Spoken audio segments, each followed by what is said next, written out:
Ayun, good morning mga kahamog. Yun, paki-share ng video at paki-subscribe na rin sa lahat ng hindi pa nakapag-subscribe dyan. Ayun, nandito na naman tayo sa ating hanap buhay dito sa ating mga gulayan. Ayan. Medyo maganda ang panahon ngayon at medyo mainit. Hindi rin natin alam kung pagdating ng tanghali o hapon kasi madalas ganun ulan.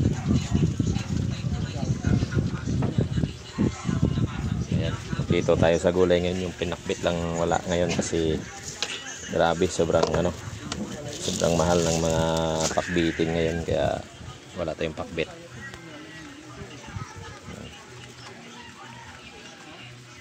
Kaya lahat ng mga gamit sa pakbitin mahal, sitaw, ampalaya, talong. Yung okra lang yata yung mura dyan at saka yung kalabasa.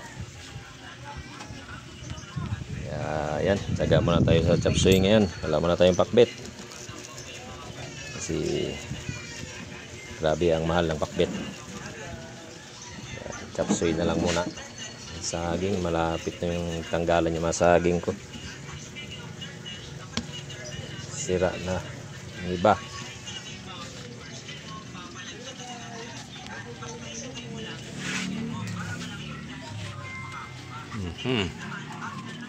Ayun, paki-share ng video at paki-subscribe na rin. Maraming salamat sa inyo and God bless po. Good morning po sa lahat. Good morning. Ayan, thank you guys. Ingat po ang lahat.